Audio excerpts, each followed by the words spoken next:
Hi students, today we are going to see 6th standard term 1 science unit 2 force and motion உள்ள first part பார்க்க போறோம். ஓகேவா? இது வந்து ஸ்டேட் போர்ட் சிலபஸ்ல உள்ளது. நம்ம இப்போ 6th ஸ்டாண்டர்ட் பிள்ளைங்களும் பார்க்கலாம். நம்ம டிஎன்பிஎஸ்சி குரூப் 4 எழுதுறவங்களுக்கும் இது வந்து ஹெல்ப்ஃபுல்லா இருக்கும். ஃபர்ஸ்ட் வந்து motion and rest. What is rest and what is motion? ரெஸ்ட்னா என்ன? நம்ம ரிமைன்ஸ் ஸ்டேஷனரி, நம்ம எந்த மூமெண்ட்டுமே இல்லாமல் இருந்ததுன்னா அதை ரெஸ்ட்னும். மோஷன்னா மூமெண்ட் இருந்துச்சுனாலும் சொல்லுவோம். அப்படின்னா when there is a change of position of an object with respect to time, then it is called as a motion. If it is remains stationary, it is called rest. An object is at rest in relation to a certain set of objects and moving in relation to another set of object. அப்படின்னா ஒரு object வந்து ரெஸ்ட்ல இருக்கு, இன்னொரு object வந்து மூவிங்ல இருக்கு. இல்ல ஒரு object வந்து அப்படி மாறி relationship another set of object அப்படி இருந்ததுன்னா this implies that the rest and motion are relative. ஒன்னு ரெஸ்ட்ல இருக்கும்போது இன்னொன்னு மோஷன்ல இருக்கும். இப்போ ஒரு டேபிளுக்கு மேல நம்ம ஒரு புக் வச்சிருக்கோம் அப்படின்னா அந்த டேபிளை நம்ம மூவ் பண்ணோம்னா ரெஸ்ட்ல இருக்கக்கூடிய அந்த புக்கும் சேர்ந்து தான் மூவ் ஆகும். ஓகேவா? சோ அதை பொறுத்து தான். சோ அதை தான் சொல்றாங்க ரெஸ்டும் மோஷனும் ரிலேஷன் உள்ளது. இதுக்கு வந்து ஒரு ஆக்டிவிட்டி மாதிரி கொடுத்துருக்காங்க புக்ல. என்ன அப்படின்னா இஸ் மோகன் இன் மோஷன் அப்படின்னு நம்ம கண்டுபிடிக்கணும். இதுல வந்து இந்த பிக்சரை நல்லா பார்த்துக்கோங்க. Observe the following picture and say whether மோகன் is motion or at rest. இப்போ அனிதாவும் பாபுவும் எதுல இருக்காங்க? ட்ரீ அண்டர்ல இருக்காங்க. So Anita and Babu are standing waiting for the bus to Madurai. Two more of their friends Rekha and மோகன் வந்து பஸ்ஸுக்குள்ள ஏறுறாங்க. என்ன? ரேகாவும் மோகனும் ஏறுறாங்க. Get to the bus to Thanjavur. The bus start. இப்போ இந்த பஸ் வந்து ஸ்டார்ட் ஆயிட்டு. அப்போ ரேகா வந்து என்ன கேக்குறாங்க அப்படின்னா, அனிதா வந்து என்ன கேக்குறாங்கன்னா, ஹே Babu, would you say that Mohan is in motion? மோகன் வந்து இப்ப பஸ்ல இருக்காங்க. மோகன் வந்து மோஷன்ல இருக்காங்களா இல்லையான்னு கேட்டிருக்கு. உடனே இவரு சொல்றாரு, ஆமா, of course, yes, of course. How can you say that? I can see he's just sitting in the bus. நமக்கு பார்க்கும்போது எப்படி இருக்கான்? சும்மா பஸ்ல உட்கார்ந்து தானே இருக்கான், அவன் மூவ் ஆகுறான்னு எப்படி நீ சொல்வ அப்படின்னு அனிதா வந்து பாபு கிட்ட கேக்குறாங்க. ஓகேவா? நெக்ஸ்ட் பிக்சர் பாத்தீங்கன்னா அவங்க சொல்றாரு, எஸ் பட் பஸ் வந்து மூவ் ஆயிட்டு தானே இருக்கு, அதனால என்ன? So what?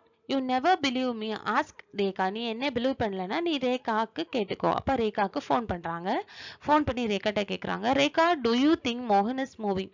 அவங்க என்ன சொல்றாங்க? இதான் ரேகா. ரேகா வந்து என்ன சொல்றாங்க அப்படின்னா, நோ, மோகன் is not, he is just sitting in one place. என் பக்கத்துல தான் உட்கார்ந்து இருக்கான், அவன் எப்படி மூவ் ஆகுவான்? அவன் என்னது ரெஸ்ட்ல தான் இருக்கான் அப்படின்னு சொல்றாங்க. அப்போ Anita tells this is Babu. He snatches the phone from her and says irritably to Rekha. இப்போ வந்து போனை யார்கிட்ட இருந்து? அனிதாட்ட இருந்து பறிச்சு பாபு சொல்றாங்களா, can't you see that the bus has moved away from the tree? ட்ரீல இருந்து கொஞ்சம் தூரம் தள்ளி போறது உன்னால பார்க்க முடியலையா? Babu is in the bus, hence Mohan moving. மோகன் is in the bus, hence மோகன் moving along with the bus. மோகனும் பஸ்ல இருக்கான், ஸோ பஸ் மூவ் ஆயிடுச்சு, ஸோ அவனும் அது கூட மூவ் ஆக தான் செய்யறான் அப்படின்னு சொன்னாங்க. But I am so tired in the bus to me. It does not look as if மோகன் is moving. எனக்கு பஸ்ல இருந்து பார்க்கும்போது மோகன் மூவ் ஆன மாதிரி தெரியல அப்படின்னு யார் சொல்றா? ரேகா சொல்றாங்க. He isn't moving towards me and away from me. அவன் என் பக்கத்துலயும் வரல, தூரமாவும் போல. என் பக்கத்து அப்படின்னா மூமெண்ட் இருக்கல, ஒரே இடத்துல தான் இருக்கான். அப்போ மோகன் கேக்குறாங்க, hi, am I moving or in rest? நான் இப்போ மோஷன்ல இருக்கேனா இல்லையா? இதுக்கு ஆன்சர் வந்து அவரு மோஷன்ல தான் இருக்கார். ஏன்னா இதை வந்து டிஸ்கஸ் பண்றோம். Who is correct? Is Mohan really in motion? We can readily observe that both Rekha and Babu are correct. ரெண்டு பேருமே கரெக்ட் தான். ரேகா பாயிண்ட் ஆஃப் வியூல இருந்து பார்த்தோம்னா அவன் மோகன் வந்து மூவ் ஆகல.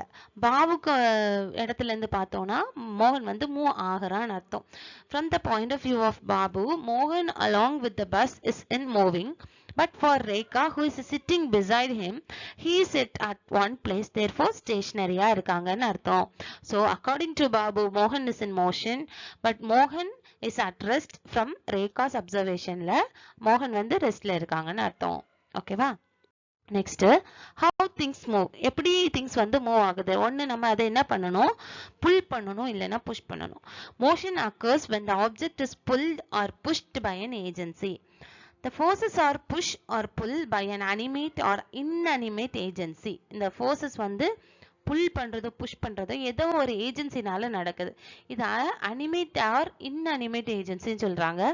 இந்த அனிமேட் ஏஜென்சினா என்ன அப்படின்னா, சிம்பிளி அலைவ் அப்படின்னா லிவ் ஆகக்கூடிய, லைஃப் இருக்கக்கூடிய ஒரு திங்கால அந்த மூமெண்ட் நடந்துச்சுன்னா அது அனிமேட் ஏஜென்சி. இன்அனிமேட் ஏஜென்சினா not living, not moving around, எந்த இடமும் நகராத ஒரு இதனால ஒரு ஃபோர்ஸ் ஆர் புஷ் நடந்துச்சுன்னா அதான் இன்அனிமேட் ஏஜென்சின்னு சொல்றோம். இப்போ கான்டாக்ட் அண்ட் நான் கான்டாக்ட் ஃபோர்ஸ்னா என்ன? The force is executed by touching the body. This type of force is called contact force. நம்ம அதை தொட்டு தள்ளி விட்டோம்னா அதை நம்ம கான்டாக்ட் ஃபோர்ஸ்னு சொல்றோம். Without touching the object, such forces are known as non-contact forces. Example வந்து கான்டாக்ட் ஃபோர்ஸுக்கு எக்ஸாம்பிள் வந்து என்னன்னா, wind is making a flag flutter, a cart pulled by a bullock or contact forces. இந்த மேக்னட்டிசம், கிராவிட்டி அதெல்லாம் நான் contact forces. ஏன்னா அது பக்கத்தில் கொண்டு போனாலே அதில் இருக்கக்கூடிய கிராவிட்டினால, அது பவர்னால என்ன ஆகும், அந்த ஆப்ஜெக்ட் வந்து இழுத்துட்டு வரும். சரியா? ஸோ அதனால magnetism and gravity are examples of non contact forces. இப்போ what happens when we apply a force on an object? What happens? நம்ம இப்போ ஒரு ஃபோர்ஸை ஒரு ஆப்ஜெக்ட் மேலே அப்ளை பண்ணோன்னா என்ன நடக்கும்? So application of force in an object results in motion. From a state of restல இருந்து மூமெண்ட்டுக்கு நடக்கும். Example, when a batsman hit a ball, the ball is already in motion. கரெக்டா? But with the strike, the speed of the ball increase ஆகும். ஆனால் அவர் strike பண்ணதோட பாலோட speed என்ன ஆயிருதுன்னா increase ஆயிருது. So application of force in object results in expansion or கான்ட்ராக்ஷன்ல நடக்கும். ஒன்று ஆப்ஜெக்ட் வந்து எக்ஸ்பேண்ட் ஆகும், இல்லைன்னா கான்ட்ராக்ட் ஆகும். when the force is applied against the direction of the motion, the speed can be reduced or even the motion stops completely. இப்போ வந்து நம்ம அந்த டைரக்ஷன் ஆஃப் மோஷனை வந்து மாத்தணும் அப்படின்னா அந்த ஸ்பீட் வந்து ரெடியூஸ் ஆகும், ஈவன் அது ஸ்டாப் ஆகிறதுக்கு கூட சான்சஸ் அதிகம். நெக்ஸ்ட் ஃபோர்ஸ் கேன், ஃபோர்ஸால என்னெல்லாம் பண்ண முடியும்? இதால change the state of body from rest to motion or motion to ரெஸ்ட்டுக்கு மாற்ற முடியும். ரெண்டாவது, either change the speed or direction or both of the பாடியும் சேஞ்ச் பண்ண முடியும். அதால ஸ்பீடை சேஞ்ச் பண்ண முடியும், அல்ல டைரக்ஷனை சேஞ்ச் பண்ண முடியும், இல்லை ரெண்டையும் கூட சேஞ்ச் பண்ண முடியும்.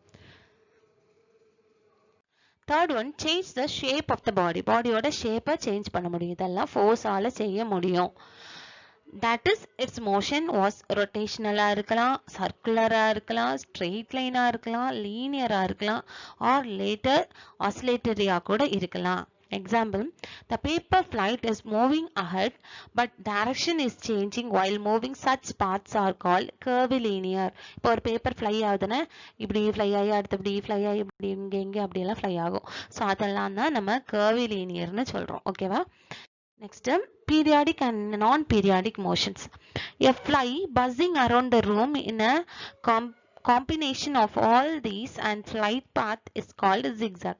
பஸ், நம்ம ஃப்ளை பஸ் ஃப்ளை இருக்குல்ல, அப்படின்னா ஜின்னு சவுண்ட் போட்டு ஒரு ஃப்ளை வரும்ல, அது வந்து அங்கே இங்கே இப்படி போயிட்டு வரும், அது zigzag பாத்துன்னு சொல்லுவாங்க. So the motion repeated in equal intervals of time is called periodic motion. periodic motion என்ன? ஒரு மோஷனை நம்ம ரிப்பீட்டடா ஒரு ஈக்குவல் இன்டர்வல் ஆஃப் டைம்ல அது ரிப்பீட் ஆகி வந்ததுன்னா அதை பீரியாடிக் மோஷனும், நான் இன் யூனிஃபார்ம் இன்டர்வல் இல்லை அப்படின்னா அதை நான் பீரியாடிக் மோஷன் சொல்றோம். the motion which is not in uniform interval, such motions are called non-periodic motion.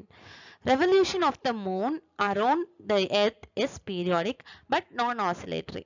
அந்த மூன் வந்து எர்த் வந்து என்ன பண்ணும், சுத்தி வரும், அதோட பீரியட் வந்து ஆசிலேட்டரி கிடையாது. ஆனா ஒரு சில்ட்ரன் வந்து ஒரு ஸ்விங்ல விளையாடும் போது அது பீரியாடிக்கா என்ன ஆகுது, இப்படி கரெக்டா அந்த டைமுக்கு ஏற்ற மாதிரி இப்படி போயிட்டு வரும். ஓகேவா? Oscillatory. However, the children playing in a swing is both periodic and oscillatory. Next, classifications of motions பத்தி பார்க்கலாம்.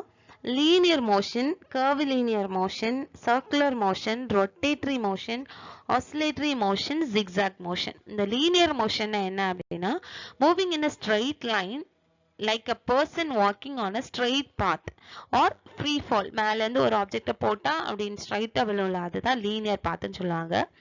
curvilinearனா moving ahead but changing direction like a throwing ball. இப்போ ஒரு பால வால்ல போட்டோம்னா பட்டு இன்னொரு டைரக்ஷன்ல போகும், அதுதான் curvilinearனு சொல்றாங்க. circularனா moving in a circle, swirling stone tied to the rope. ஒரு ஸ்டோன் எடுத்து ரோப்ல கட்டிட்டு நம்ம ஸ்வில் பண்றோம்னா அத சர்க்குலர் மோஷன் சொல்றோம். ரொட்டேட்டரினா the movement of a body about its own axis like a rotatory top. rotating topனா நம்ம ஒரு பாடி வச்சு மூவ்மெண்ட் பண்ணி விட்டுட்டு அதை விட்டுறது, அது அதோட ஆக்சிஸ்ல ரொட்டேட் ஆயிட்டே இருக்கும், பம்பரம் சுத்துறது மாதிரி. ஓகேவா? oscillatory, coming back to the same position after a fixed time of interval like a pendulum. ஒரு பெண்டுலம் நம்ம கிளாக்ல இருக்க பெண்டுலம் முன்னாடி இருக்கும், கிளாக்ல இப்படி போயிட்டு வரும், அந்த பெண்டுலமா இருக்கலாம். அது எல்லாமே oscillatory. எக்ஸாம்பிள் வந்து ஸ்விங் கொடுத்திருந்தாங்க, அதுவும் oscillatory தான். zigzag, it is irregular like the motion of a bee or a people walking in a crowded streetல அப்படி அங்க எங்க ஸ்பேஸ் கிடைக்குதோ அங்க வழியா அப்படி போகும். so that is called as a zigzag interval. Thank you guys. இதோட continuation வந்து நான் next வீடியோல போடுறேன். Please like, share and comment. Don't forget to subscribe. Thank you.